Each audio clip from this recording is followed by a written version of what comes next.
sebelum kita membahas tema yang sangat indah, build one another up in love, ya saya mau baca satu tulisan yang bagus sekali, ya.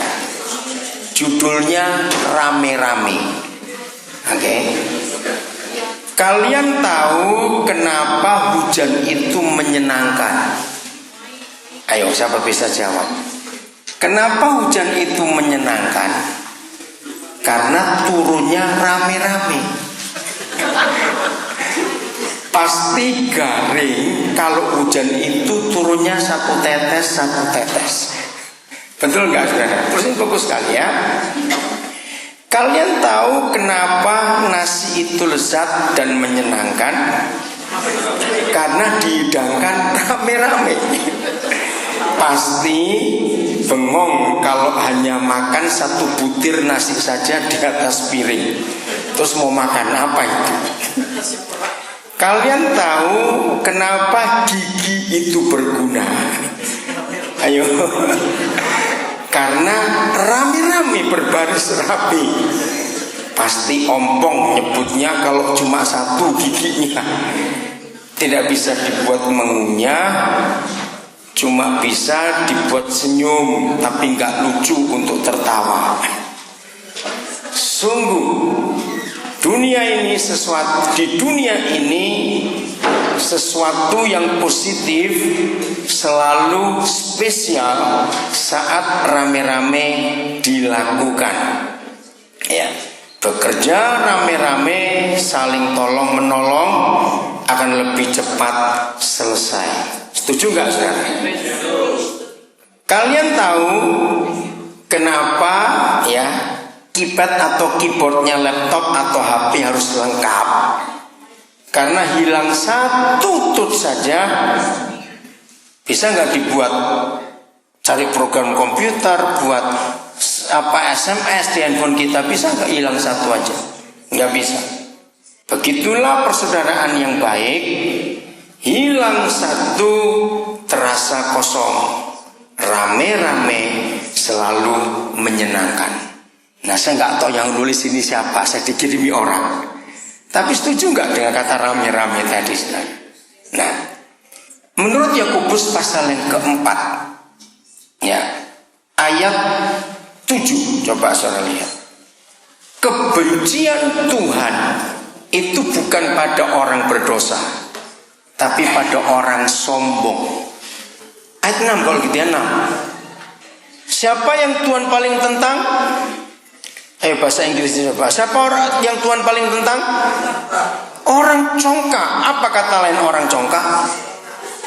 God resist the proud. Wow. Melawan, menentang. Catat itu. Saudara, definisi orang congkak, definisi orang sombong itu cuma satu. Ketika dia tidak membutuhkan orang lain. Iya atau tidak? Nah, saya tanya, iya atau tidak? Orang sombong, orang congkak itu cuma ada satu definisi. Ketika dia tidak butuh, tidak perlu orang lain. Nah, itulah kesombongan. Saudara, tidak mungkin ada orang bisa hidup dengan dirinya sendiri saja. Dia pasti akan memerlukan orang lain. Setuju? Nah, begitu pula suami istri yang rajin menyalahkan pasangannya. Banyak atau sedikit? Jawab, banyak atau sedikit? Banyak. Ya. Mau sampai kapan saudara dan saya akan menyalahkan pasangan kita terus? Kalau kita sadar bahwa hidup itu nggak bisa sendiri dan kita perlu ada orang lain di samping kita, maka hargailah pasangan kita. Sesalah apapun, sebau apapun, sekurang ajar apapun. Oh nggak amin? Saya ulangi lagi, mungkin nggak dengar ya. Jadi ingat, Tuhan menentang, melawan orang sombong. Bagi saudara yang sudah menikah tapi rajin bertengkar, kok nggak enak betul rajin kok bertengkar ya? Kira-kira banyak atau sedikit suami istri rajin bertengkar? Banyak, ya. Oh sedikit, siapa bilang tadi? Ya. Saudara, maka itu jangan pernah lagi menyalahkan pasangan kita.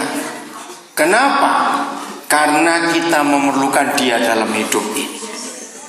Selalu munculkan perasaan itu.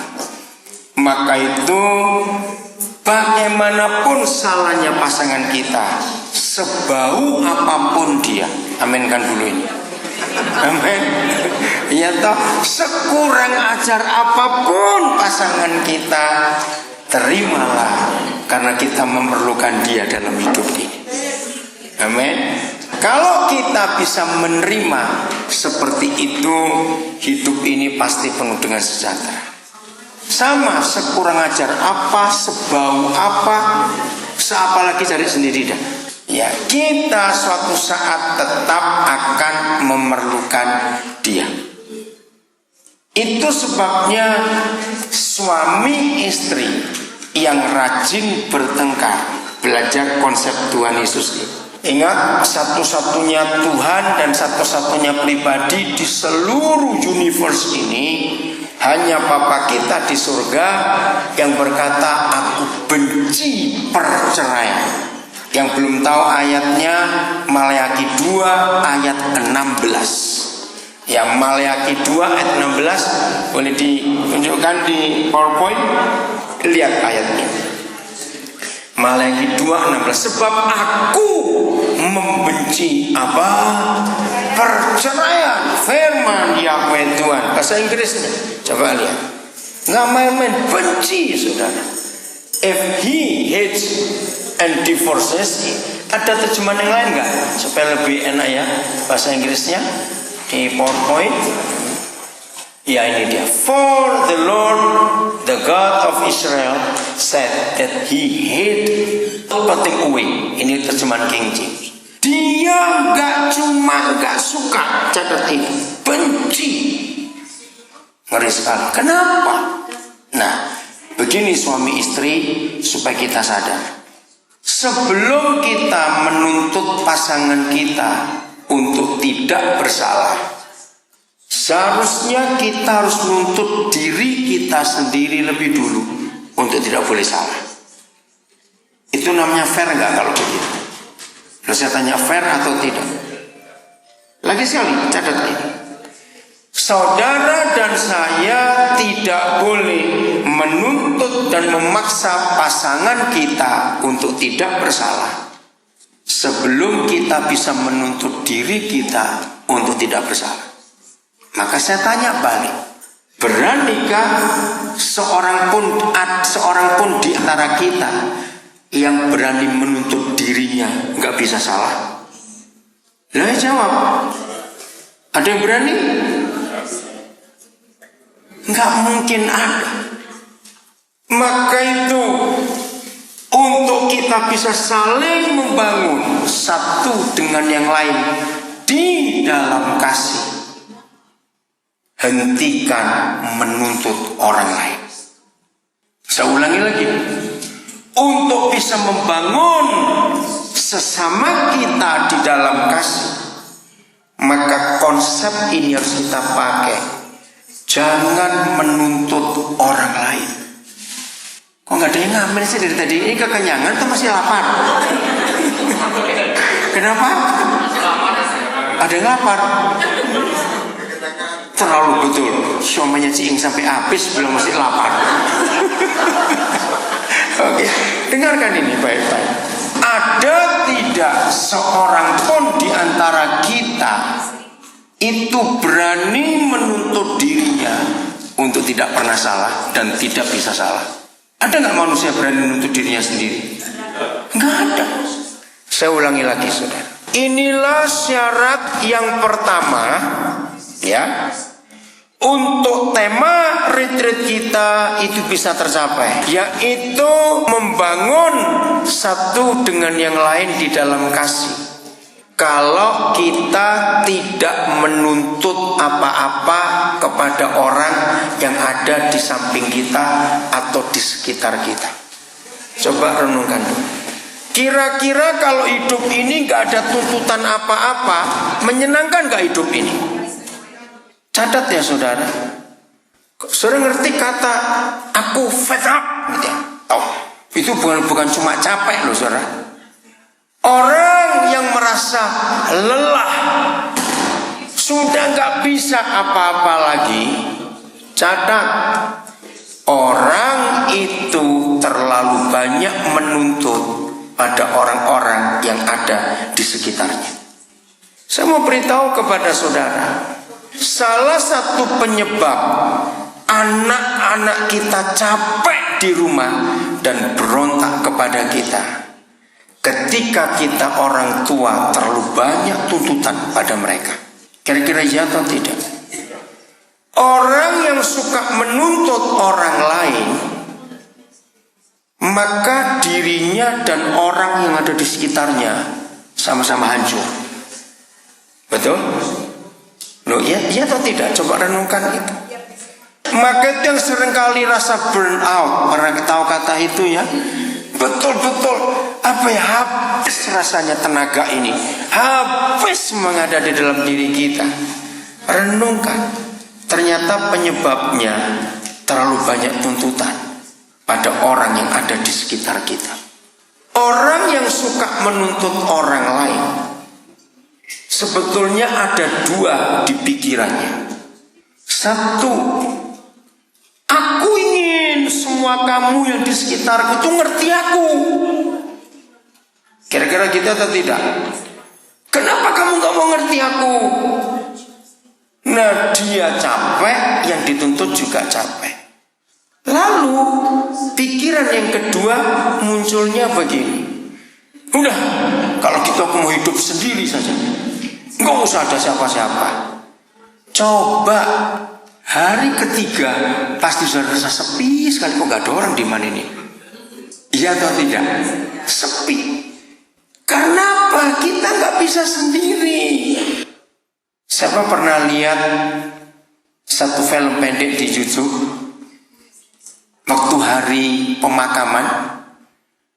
Ya, ada seorang istri, ini suaminya meninggal. Nah, biasa bukan sebelum pelakuan funeral memberi speech. Saudara, kalau saya lihat video itu saya pasti menangis. Nah, terus dia cerita, apa yang buat aku rasa kehilangan waktu suamiku ini meninggal. Nah, dia tuh istri ngomongnya dengan tulus sekali. Kalau ada yang bisa ditayangkan besok itu ya, video itu pendek. Dia kesepian karena nggak lagi bisa dengar ngorok suaminya yang kayak mesin rusak. Pernah tahu itu ya? Nah, di situ waktu dia speech, dia itu menirukan ngoroknya suami itu. Berapa kali kalau aku tidur, waktu itu suamiku masih hidup, begitu aku bangun, kok sepi? Aku kaget, jangan-jangan dia sudah meninggal. Oh, dia masih ada.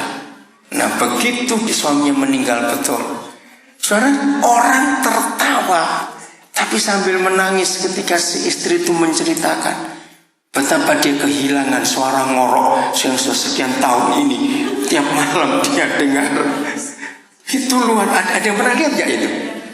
Ada ya, coba itu tayangkan, itu bagus sekali.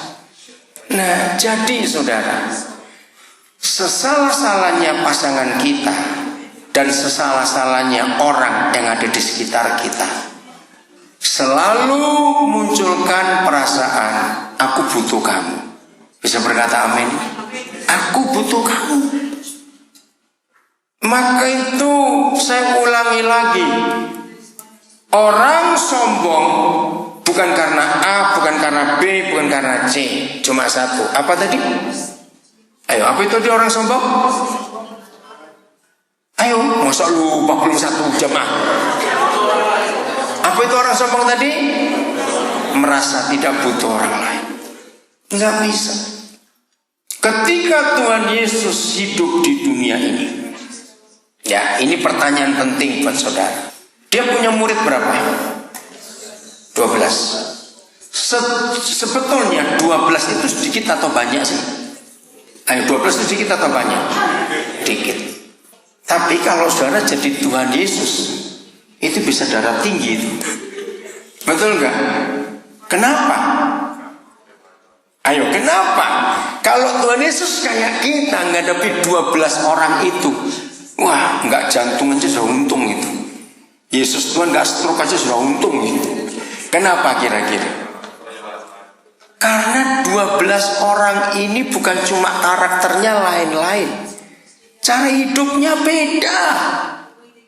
Yesus kan dari surga. Nah, kita kan dari fish market. Ngerti istilahnya itu? Untuk perbandingan begitu bukan? Mana ada orang kerja di fish market gak bau ikan? Ngerti itu ilustrasi itu? Nah, Tuhan Yesus itu kan dari surga. Contoh aja gak usah jauh-jauh. Berapa banyak anak-anak saudara, ya, orang Indonesia loh, cuma lahirnya di Australia. Kalau pulang ke Indonesia, ini kesaksian bisa di Eropa, di Amerika, berapa yang sekarang ada di Australia. Anak-anak orang Indonesia yang lahir di Australia, bukan sombong anak-anak itu. Apa yang susah buat mereka? Mereka nggak bisa pakai WC basah di Indonesia, betul tidak? Wah, itu bisa ada sampai sakit anak itu kan nggak kencing, nggak berak berapa hari. Karena lihat WC-nya itu basah, betul nggak? Nah, kita boleh marahin mereka, mamamu dan papamu dari dulu basah begini. Kita nggak bisa ngomongin mereka begitu, buat mereka geli.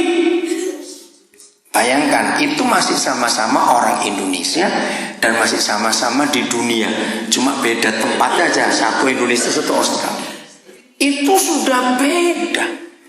Nah, apalagi ini surga dengan dunia. Jadi kumpul 12 orang itu, seharusnya Tuhan Yesus sudah rajin ke psikolog, sudah stres menghadapi 12 orang itu. Kira-kira ya atau tidak? Karena 12 orang itu maunya masing-masing. Maka itu pertanyaan saya. Dalam hubungan Tuhan Yesus dengan 12 murid itu, yang rugi itu siapa sebetulnya? Yang menderita itu siapa? Cepat. Tuhan Yesus. Tapi kita melihat di 4 Injil, ada nggak ayat berkata, hari ini Tuhan Yesus nggak ngajar karena stres, sakit kepala, ngadepi 12 orang itu? Ada nggak?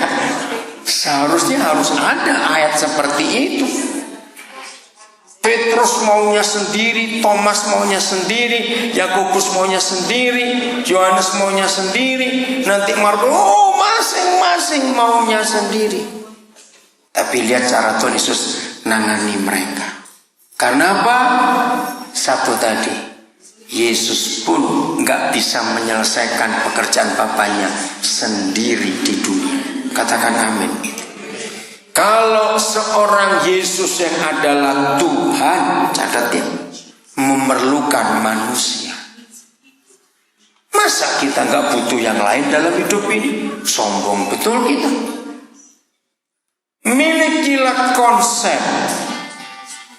sebelum bisa merubah orang lain, rubahlah diri sendiri. Betul?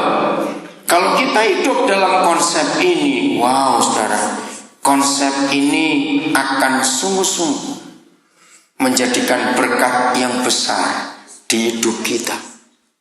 Amin. Dan kita gak akan capek. Anak-anak kita pun gak akan capek. Karena kita tidak menuntut mereka. Dan mereka pun akan merasa bebas ada di rumah bersama dengan kita. Setuju saya katakan ini? Kemarin saya dapat sebuah tulisan bagus sekali. Perhatikan ini. Ada begitu banyak yang kita temukan kekurangan-kekurangan pasangan kita. Saya ulangi lagi. Ada begitu banyak yang kita temukan kekurangan-kekurangan pasangan kita, sehingga kita berpikir untuk menggantinya dengan orang yang lebih baik. Banyak nggak suami istri merasa capek dengan pasangannya? Awas kalau mikir, coba aku kawin dulu dengan tetangganya. Aduh, mungkin nggak begitu. Maaf saya ngomong, awas ngomong begitu ya. Nggak bisa. Yang sudah ada, ayo kita selesaikan. Terus ditulis begini. Tetapi sudahkah kita berpikir di luar kita ada begitu banyak orang yang lebih baik dari kita, tetapi dia tetap memilih kita.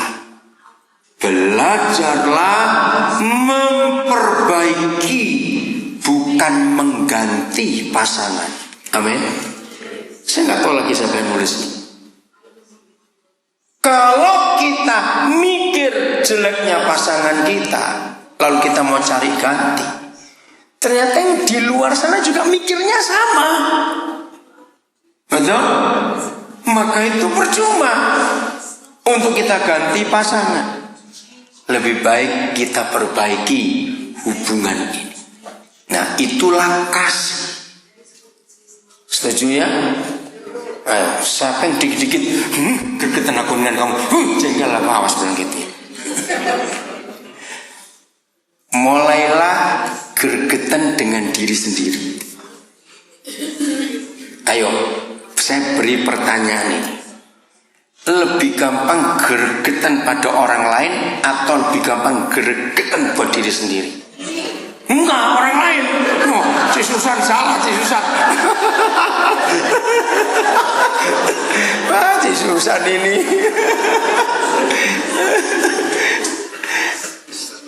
Saudara, lu betul gak saudara? Kenapa kita lebih gampang gergetan dengan orang lain? Ngerti gak pertanyaan ini? Seharusnya kita harus apa? Iya, lebih banyak gergetan ke diri sendiri. Nah, ini masalah kehidupan kita, sehingga kita tidak mau saling membangun. Apa lawan katanya? Build up, ruin, meruntuhkan, menghancurkan dengan kejengkelan, kemarahan, dan ketidakpuasan kita pada orang yang ada di dekat kita. Dan itu hancur. Sekian tahun ya saya melayani Tuhan. Tahun ini itu berarti tahun yang ke-42 saya jadi hamba Tuhan. 42 tahun. Bayangkan, saya sudah kenal berapa ribu orang selama 42 tahun, dan saya menemukan kebenaran ini. Semua masalah yang terjadi baik dalam hubungan suami istri dan dengan hubungan sesama, baik dalam society, dalam gereja, ternyata penyebabnya di satu ini, menuntut. Renungkan, menuntut, ya atau tidak? Aku gak bisa kalau kamu begitu, aku gak terima kalau kamu begitu. Nah, ini yang bahaya. Tuhan Yesus dengan 12 muridnya, kenapa bisa get along begitu indah? Sebab Tuhan Yesus gak nuntut apa-apa. Seharusnya kalau Tuhan Yesus dari surga dan 12 dari dunia, banyak tuntutan gak dari Tuhan Yesus untuk 12 orang itu? Banyak sekali. Tapi kita tidak melihat itu di 4 ini.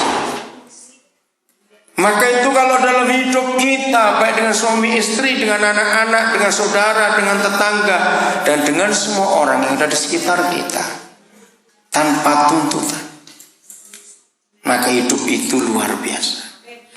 Nah, apa yang harus kita kerjakan kalau kita tidak boleh menuntut? Siapa bisa jawab? Bukan, kalau kasih terlalu abstrak, yang simpel saja. Terima agak sulit, yang gampang. Apa lawan katanya menuntut? Mengharapkan. Betul? Jadi jangan menuntut tapi mengharapkan. Dan harapannya begini, ya udah, kamu besok berubah. Ternyata besoknya orang Jawa. Artinya apa itu besoknya orang Jawa? Besok nggak tahu sampai kapan. Nggak apa-apa. Pokoknya selalu berkata, aku harap kamu besok berubah. Nah, kata besok kan nggak ada batasnya. Sebelum mati. Ngerti kata ini? Jadi kapan kita mengharapkan orang di samping kita berubah?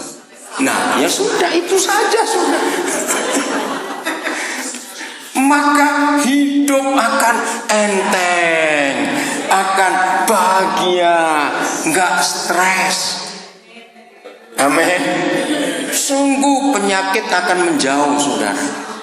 Amin. Tekanan darah akan normal. Amin. Detak jantung nggak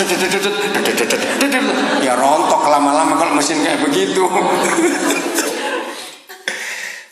Jadi menuntut itu kejahatan, tapi mengharapkan pasangannya berubah, mengharapkan orang di sekitar kita berubah, itulah kasih. Dan itu yang dibuat oleh Tuhan Yesus. Dan itu sungguh luar biasa. Maka itu dia nggak pernah ribut, dia nggak pernah bertengkar dengan yang 12 ini, karena dia membutuhkan mereka. Kok nggak ada yang ngamen? Jadi selalu merasa aku butuh kamu, aku butuh kamu, aku nggak bisa sendiri. Nah kalau itu ada, maka membangun sesama kita itu akan terjadi betul-betul. Kita lihat 1 Korintus pasal 12 ayat 12. 1 Korintus 12 ayat yang ke-12. Terus ya, di dalam perikop itu Tuhan lewat Paulus menyatakan kebenaran yang luar biasa. Karena sama seperti tubuh itu berapa? 1. Kalau 2 namanya kembar siam. Itu aja.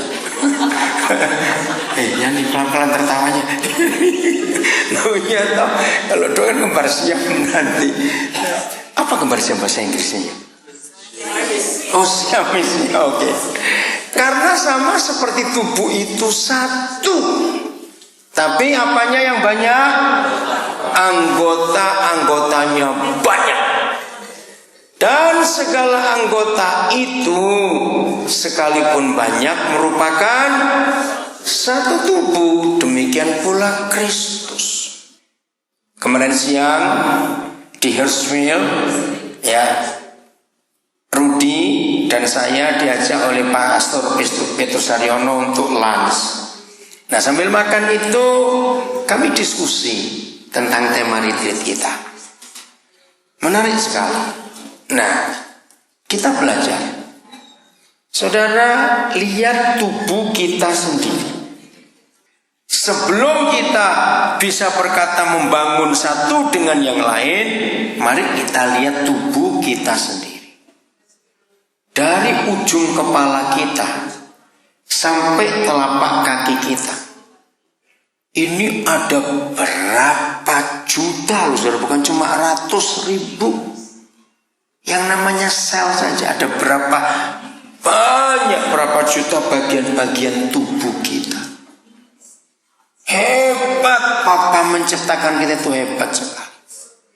Tahun 2004, saudara, salah satu anak kami ya matanya itu minusnya sampai 16. Kasihan sekali. Nah dia nggak punya ayah ibu ya, anak yatim. Maka saya bawa dia ke eye center. Dia dari Jogja. Saya bawa dia ke eye center yang Jalan Cikini di Jakarta. Saya kaget. Itu pertama kali saya tahu yang namanya dokter spesialis mata itu nggak cuma 1. Saya baru tahu. Saya pikir yang namanya spesialis mata ya 1 mata saja. Enggak. Hanya gara-gara mata minus, tadinya saya mau lasik ya, ternyata nggak bisa karena terlalu tinggi minusnya itu. Hari itu hampir 5 jam saya dengan anak saya ini, eye center di Cikini itu kan berapa tingkat? Itu naik turun. Harus menemui 6 dokter spesialis mata yang beda-beda. Saya bingung. Bagian retina sendiri, bagian saraf sendiri, bagian ini sendiri. Saya lupa apa. Hah? Mata aja begini banyak bagiannya. Saya baru tahu itu. Nah, dokternya satu menerangkan. Akhirnya saya jadi belajar. Nah, bayangkan untuk mata saja itu ada berapa bagiannya. Hari Minggu yang lalu Icing tanya saya, saudara ingat toh yang terakhir kali istri saya kesini, Cik Luis, kan dia ngalami gangguan di giginya. Itu saya nggak pernah melihat istri saya sesakit itu. Saudara, itu saya pegang lengannya, dia pegang kanan, lengan. Saya ini pegang, saya kaget. Sampai dokter satu mencabut giginya karena dia nggak tahan, saudara. Ternyata itu bukan sakit gigi. Ya, dokter di Australia sudah periksa, dia ke Kanada periksa, di Belanda periksa. Waduh, sudah tengah malam dia pernah kebangun kesakitan, saya harus bawa ke dokter spesialis gigi itu. Sampai dibilang ke dokter saraf. Ternyata sakit itu namanya trigeminal neuralgia. Jadi ada saraf ketiga yang di bawah rahang ini nempel dengan saraf kelima. Nah, itu tidak ada sebabnya, tidak ada obatnya. Satu-satunya yaitu dioperasi. Tapi operasinya itu hanya 10% kemungkinan sembuh. Nah, saudara, jadi sudah terlanjur 2 gigi dicabut. Ternyata bukan giginya, tapi sarafnya. Nah, gara-gara itu saya baca tentang penyakit itu. Wih, ngeri. Ada yang sampai bunuh diri, saudara. Saking gak tahannya sakitnya itu karena saraf itu nempel. Nah, saya kaget juga, Icing masih ingat. Nah, terus yang bisa operasi cuma satu dokter di Surabaya. Di Amerika pun dokter saraf gak berani operasi karena risikonya tinggi sekali. Jadi operasinya itu dari belakang telinga, bukan di rahang sini. Waduh, aku dengar itu saya juga ngeri. Cilus pun gak mau. Nah, saya cerita ini. Satu bagian aja sakit, seluruh tubuh kena. Kalau dia sudah kesakitan, saya pun ikut gak bisa tidur. Tapi saya gak bisa ngapa-ngapain, dipegang salah. Gak dipegang bagaimana dia kesakitan. Tapi puji Tuhan, sebentar aja.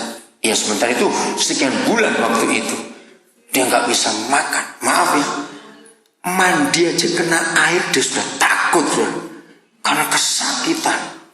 Nah, saudara bisa cari di Google itu ya, penyakit itu aneh sekali. Saya pikir setan ini ada aja buat penyakit yang aneh-aneh kayak begitu. Nah, kenapa saya cerita ini? Karena satu tubuh. Ya, siapa pernah sakit gigi, belum sempat ke dokter, lalu tetangga lagi tok tok tok gitu. Ayo. Jengkel enggak? Lu pada tetangga enggak ada urusan dengan gigi sakit kok. Tapi itulah fakta. Orang sakit gigi dengar tok-tok aja dulu sudah kayak diketokin juga. Saudara, itulah tubuh kita. Dengan jelas Tuhan Yesus menyatakan kita ini anggotanya banyak, tapi tetap satu tubuh. Tubuhnya siapa? Kristus. Nah, sekarang kita lihat dari kepala sampai kaki berapa banyak anggota tubuh kita. Ada yang pernah punya kenalan? Ini tulang, ya ruas tulang belakang kita ini loh.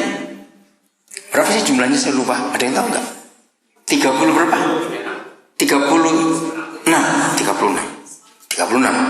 Kan banyak sebetulnya.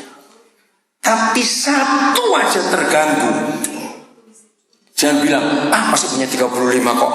Ngomong begitu kamu. Loh, betul nggak? Boleh nggak sih ngomong itu?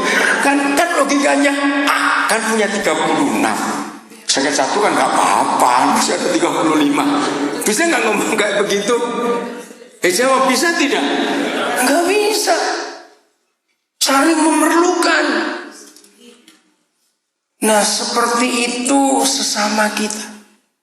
Kita harus saling membangun. Karena kita satu tubuh dan kita saling membutuhkan satu dengan yang lain. Pokoknya ingat, apa tadi orang sombong definisinya?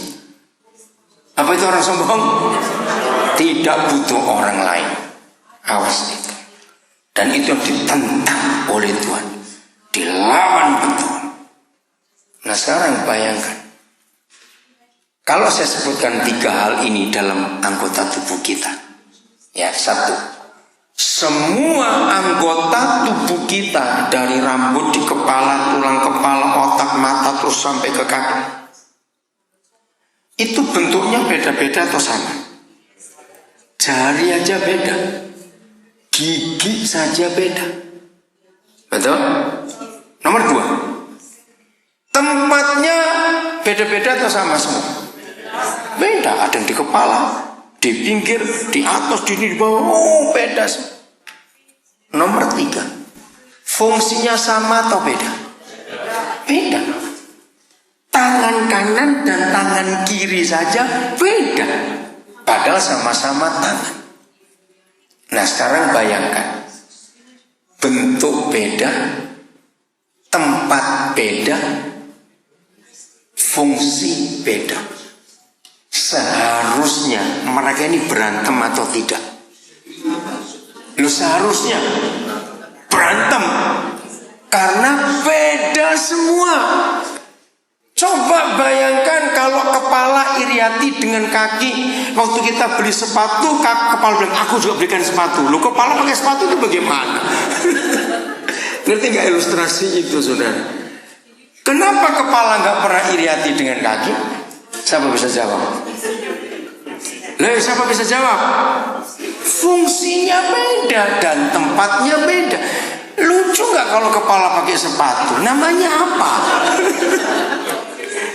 Saudara, hal kedua yang menyebabkan kita gak bisa build up one another, karena kita iri hati dengan yang lain.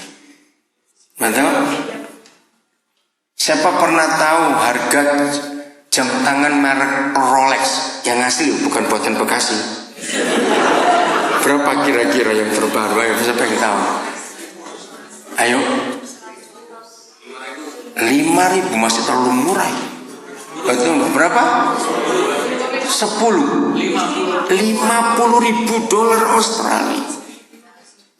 Saudara, begitu dipakai di tangan, terus kaki iri hati. Aku juga minta Rolex. Ngerti ilustrasi itu? Mungkin itu orang duitnya lebih, kakinya pakai jam tangan. Orang ngomong apa? Mentang-mentang kaya lu ya. Ngerti gak ilustrasi itu? Hal yang pertama tadi, mengapa kita gak bisa build up one another? Menuntut. Sekarang yang kedua, karena iri hati. Kita tidak boleh iri hati satu dengan yang lain. Sebab seperti anggota tubuh punya bagian yang berbeda-beda, seperti itu tubuh Kristus. Amin. Coba buka Hakim-Hakim 5 ayat 20. Judges, ya. Hakim-Hakim 5 ayat 20. Ya. Dari langit berperang siapa? Bintang-bintang. Siapa bintang-bintang? Itulah keturunan Abraham, termasuk kita. Dari apanya? Peredarannya mereka memerangi Sisera. Sisera itu musuh pada waktu itu. Coba lihat bahasa Inggrisnya. The stars fought from the heavens. The stars fought with Sisera from their courses. Bahasa ilmiahnya apa? peredarannya, their courses, orbit. Tahu kata orbit ya? Kira-kira siapa yang tahu, nggak usah tepat jumlahnya. Di luar sana ada berapa triliun bintang? Banyak atau sedikit? Nggak terhitung. Ada polisi lalu lintas nggak yang ngatur mereka? Ayo, ada tidak? Nggak ada. Kenapa saya tanya itu? Triliun nggak pernah tabrakan. Kenapa? Jawab, kenapa mereka nggak pernah tabrakan? Iya itu. Mereka punya orbit. Mereka itu punya apa istilah kata orbit ya? Jalur. Terima kasih Tom. Mereka itu punya jalur. Sekarang kita ngomong pakai logika anak-anak saja. Ketika bintang-bintang itu, kan mereka nggak diam loh saudara, betul nggak? Mereka kan bergerak di orbitnya. Bayangkan kalau ada bintang iri hati dengan bintang yang lain, terus waktu di orbit tola gitu loh. Kenapa beda? Kenapa beda? Kira-kira jadi apa itu? Nah, bayangkan kalau bintang tabrakan, bintang itu lebih gede dari planet bumi ini sebetulnya. Ngerti nggak ilustrasi itu?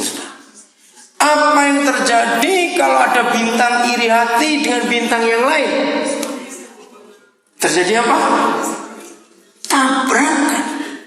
Nah, di dalam hidup pernikahan kita, dalam hidup gereja, dalam hidup sosial masyarakat, iri hati itu merusak yang lain. Betul? Pernahkah saudara tahu definisi iri hati? Ayo, menurut saudara iri hati itu apa?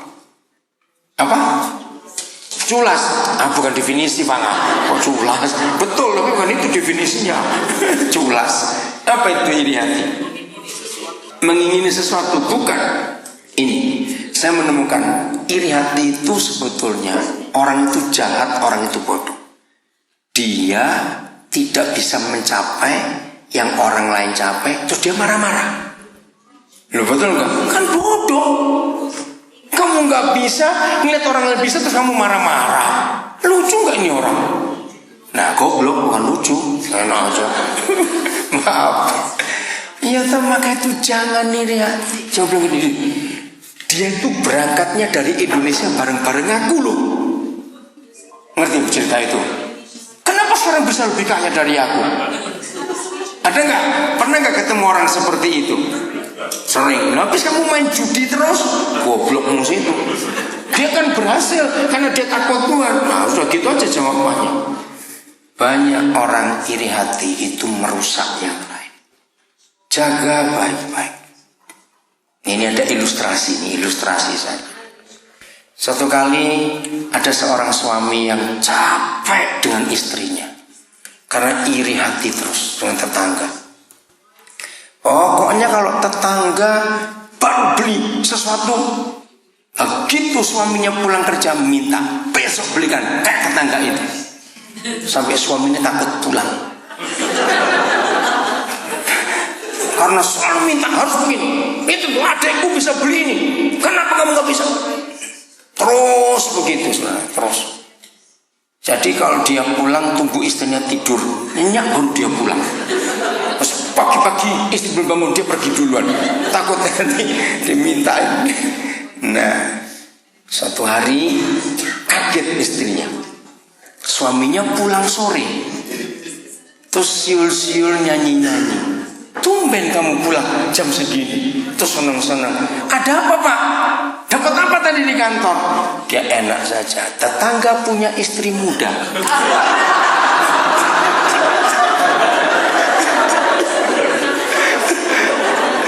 Ngerti ilustrasi itu? Ayo minta enggak? Ayo.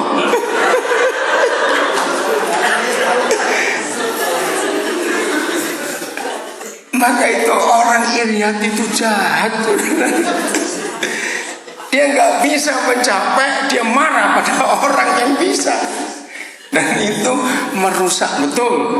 Ya, ingat itu. Jadi yang pertama apa tadi yang merusak? Menuntut. Kedua apa tadi ini? Iri hati. Jangan. Temukan bagian hidup kita beda dengan hidup yang lain. Dan memang Papa memanggil kita itu beda-beda semuanya. Ya, nggak bisa kita tuntut untuk sama semua. Itu tidak bisa. Jadi belajarlah untuk bisa saling menerima satu dengan yang lain. Roma 15 ayat 7. Ini hal yang berikut untuk kita bisa menerima siapa saja yang ada di antara kita. Roma 15 ayat 7. Sebab itu suruh apa? Ayo, terimalah satu akan yang lain, sama seperti Kristus juga telah menerima kita untuk kemuliaan Tuhan. Saudara perhatikan standarnya. Bagaimana cara kita menerima saudara kita yang lain? Standarnya pakai standar siapa? Ayo, standarnya siapa yang dipakai? Coba lihat bahasa Inggrisnya. Lihat ya. Therefore accept one another, just as the Messiah also accepted you to the glory of God. Apa standar yang dipakai untuk menerima seorang dengan yang lain? Seperti siapa? Kristus menerima kita.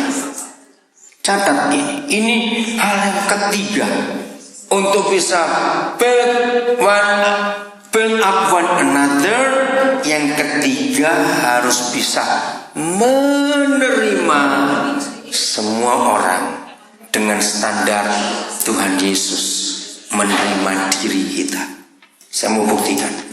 Apakah begini Tuhan Yesus menerima kita? Misalnya saya baru bertobat, saya datang, Tuhan ampuni saya berdosa Tuhan, hari ini saya berjanji saya mau bertobat.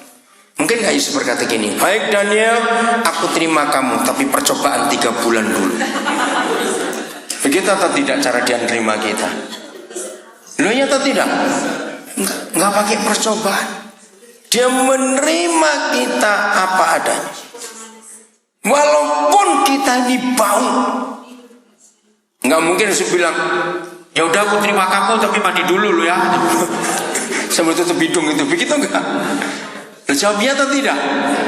Tidak. Nah, maka itu kalau menerima saudaramu jangan tuh hidungmu gerak-gerak.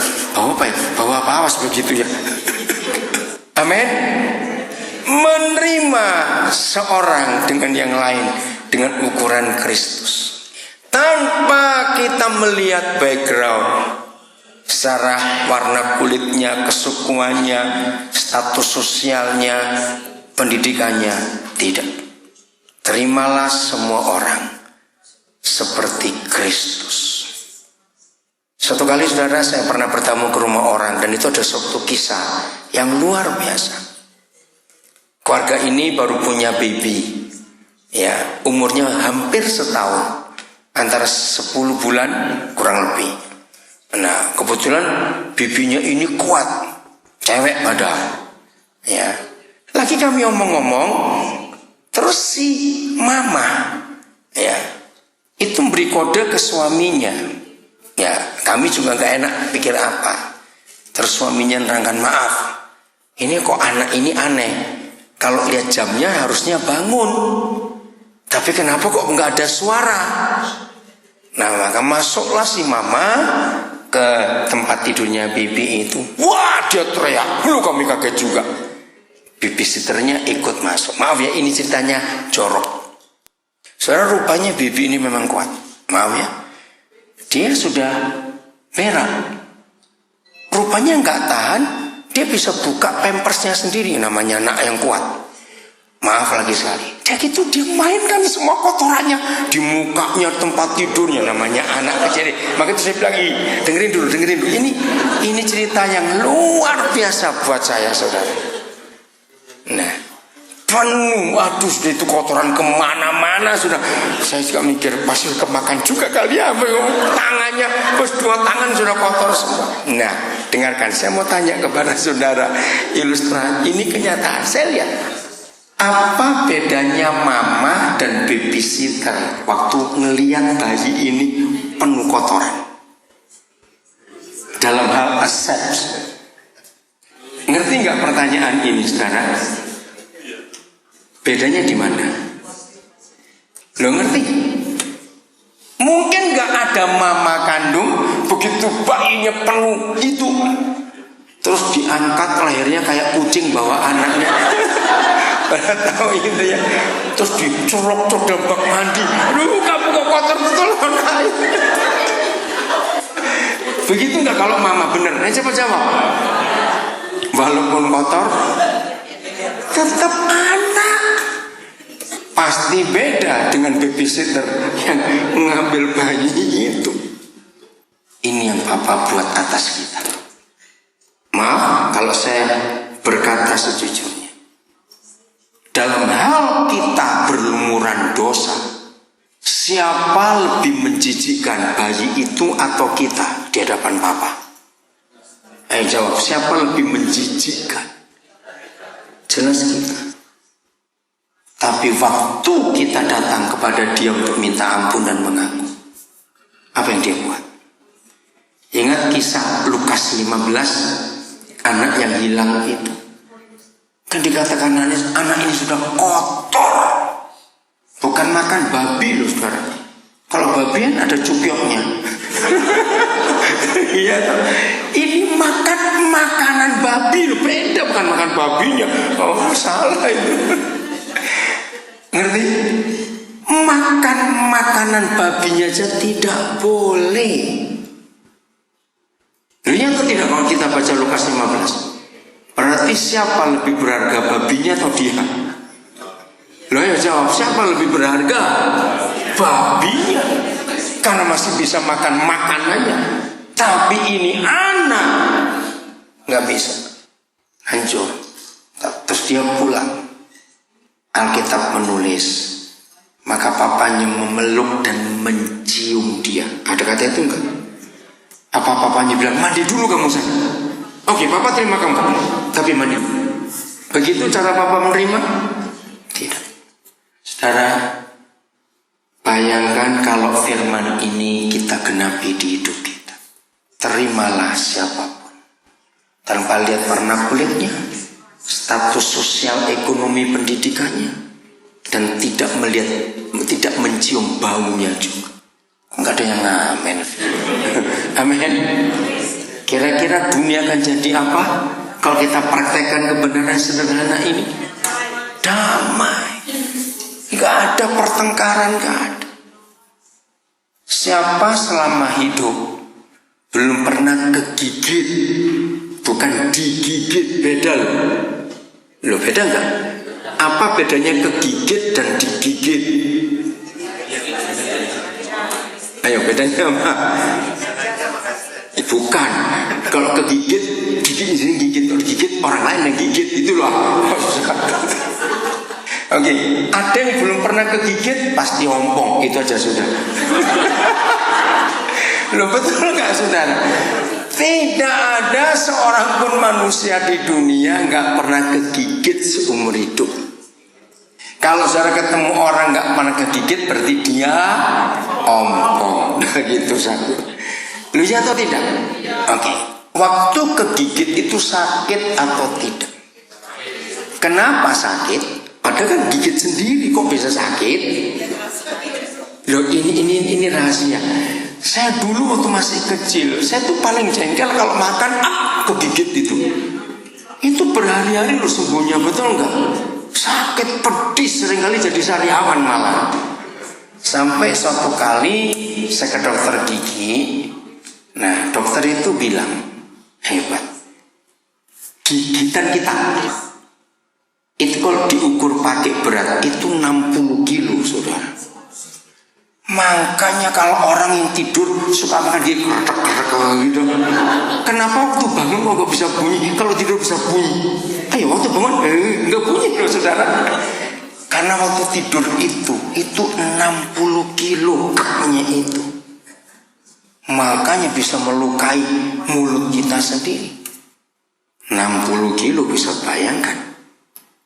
Nah waktu kita kegigit, apakah kita marah pada gigi kita? Kok diam saja? Ayo, walaupun kesakitan, marah nggak kita pada gigi kita? Terus kita ke dokter gigi diperiksa, kenapa kok nggak ada apa-apa? Memang dok nggak ada yang sakit ya lubang, cabuti semua aja. Loh, kenapa? Kalau saya jadi dokter giginya, saya akan bilang Anda salah, harusnya ke dokter jiwa. Gigi nggak ada apa-apa kok suruh nyabutin semua. Sakit nggak lagi kalau saya tanya? Sakit karena 60 kilo. Tapi kita tetap mengampuni gigi kita. Kok nggak amin? Betul? Apa jadinya kalau orang kegigit nggak mau ngampuni giginya? Ayo cepat jawab. Apa? Pompong, iya. Saudara, kita harus mengampuni kalau ada tubuh kita yang melukai kita sendiri tanpa sengaja. Siapa pernah punya pengalaman mandi ingin terlalu bersih, kegaruk sampai berdarah? Pernah terjadi nggak itu?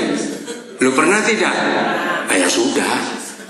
Apa yang terjadi kalau orang itu nggak ngampuni kukunya? Ayo, apa yang terjadi kalau dia nggak mengampuni kukunya? Goblok. Terus, saudara jangan coba loh. Orang nggak punya kuku tuh nggak bisa nyendok. Bisa bayangkan nggak? Coba jangan, bayangkan saja. Kenapa nggak bisa nyendok? Megang pulpen nggak bisa. Kenapa nggak bisa? Lembek, saudara, nggak ada yang benar. Jadi ada banyak hal tanpa kita sengaja kita menyakiti tubuh kita sendiri. Apalagi kesalahan kegigit, kegaruk, apalagi yang pernah ngalami. Kesandung, betul, kesandung. Ayo, siapa pernah tersandung? Ya, kalau sandungan pasti kaki, kalau kepala kejeduk, beda. Ya, nah kalau kita pernah tersandung, apalagi kena tulang kering, tahu tulang kering? Kena ujung meja yang lancip, aduh, kira-kira apa itu? Bisa guling-guling, bisa maki-maki mejanya kali, atau apa saja. Nah, yang kena kaki atau kepala? Kaki. Yang bunyi yang mana? Loh, coba jawab. Yang bunyi yang mana? Loh, ada hubungan nggak mulut dengan kaki? Kan jauh. Loh, betul nggak? Kan jauh itu mulut dengan kaki. Loh, ini pertanyaan penting. Maka itu rajin bertengkar, bertobat hari ini. Kira-kira banyak rajin bertengkar? Banyak. Saling menyalahkan. Kamu sih. Stop hari ini. Kita ini sesama anggota. Walaupun tempatnya beda-beda, bentuknya beda-beda, fungsinya beda-beda, kita saling membutuhkan. Amin. Kalau itu terjadi, maka tema ini akan nyata dan luar biasa. Indah, ayat terakhir. Saya ulangi lagi. Jadi yang pertama apa? Untuk bisa build up one another, jangan menuntut, tapi mengharapkan. Betul? Yang kedua apa? Jangan iri hati, temukan panggilan saya sendiri. Yang ketiga apa tadi? Menerima sebau apapun. Lupa itu lagi ya, tubuh Kristus. Ya, sebau apapun. Amin. Kurang ajar apapun, apa lagi? Jelek apapun, betul. Saling menerima. Yang keempat ini mengampuni. Ya, mengampuni. Setelah menerima, kita harus mengampuni. Ayat yang terakhir kita lihat Efesus 4 ayat 25. Ini ayat terakhir. Setelah ini saya minta Ibu Pendeta Ina Batiasina berdoa untuk kita semua. Musik siap ya? Karena itu buanglah dusta dan berkatalah benar seorang kepada yang lain. Karena kita adalah apa? Ayo, karena kita adalah apa? Bahasa Inggrisnya apa? Coba lihat bahasa Inggrisnya. Since you put away lying, Speak the truth, each one to his neighbor, because we are members of one another. Saling membangun satu dengan lain, buang dusta. Catatnya, satu-satunya hal yang paling menyakitkan dalam hidup pernikahan, catat. Hanya ada satu hal yang paling menyakitkan dalam hidup pernikahan, adalah dusta. Kalau suami mendustai istri, istri mendustai suami, sakit enggak? Jawab, sakit tidak? Kenapa sakit? Ayo saya tanya balik. Loh, ayatnya ini loh. Kenapa kalau kita didustai itu sakit? Cepat. Loh, ngomong kegigit, kegaruk, kesandung tadi itu loh. Karena sesama anggota. Maka itu hati-hati. Jangan ada dusta dalam pernikahan kita. Berkatalah jujur, terbuka. Jangan sembunyi-sembunyi. Itu dosa besar. Nah, saya beri ilustrasi. Ini masih tentang anggota tubuh, ya. Tadi kita sudah baca 1 Korintus 12 ayat 12, bahwa kita ini banyak anggota tapi satu tubuh. Nah, ini soal pernikahan. Di dalam anggota tubuh kita, yang saya paling kagum itu saraf refleks. Tahu refleks? Ya. Itu buat saya hebat. Bayangkan, kalau ujung ibu jari kaki kita nginjak api, tapi mata nggak lihat. Tapi kenapa kaki itu bisa narik dalam hitungan kurang dari 1 detik, loh, Ustaz? Betul tidak? Nah, ayo kita hitung. Itu namanya refleks. Orangnya tinggi jangkung maupun orangnya pendek, refleks itu hitungannya sama. Jangan bilang yang tinggi agak lambat karena jauh dari kepala, terus yang pendek cepat karena enggak, saudara.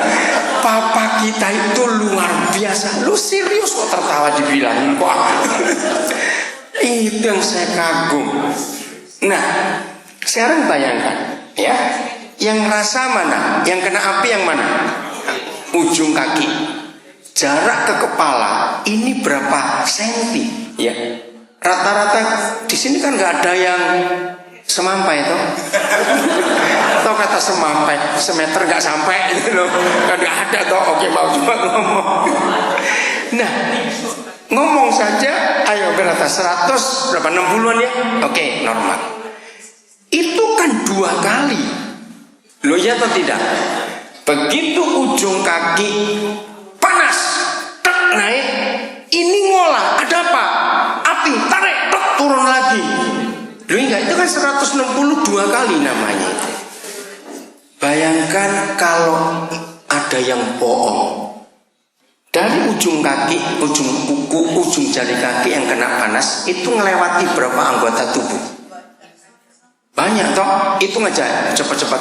Ruas jari kaki, telapak kaki, mata kaki, terus ke betis, terus ke lutut, ke paha, ke pinggul, ke pinggang, ke punggung, ke pundak, ke leher, sampai.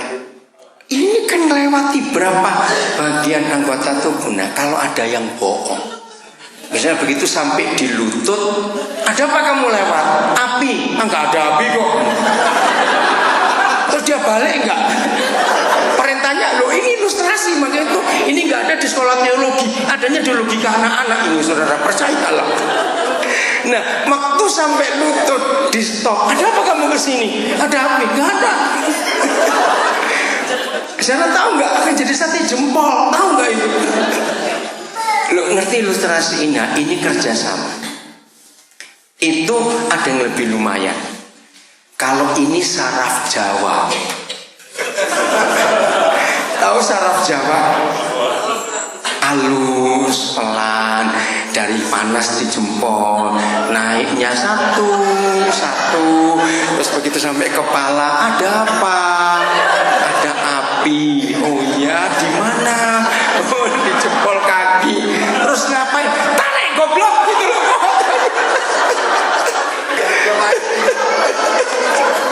Sorry cing, terjemah. Ngerti gak ilustrasi ini saudara? Maka itu sesama anggota nggak boleh ada yang dusta.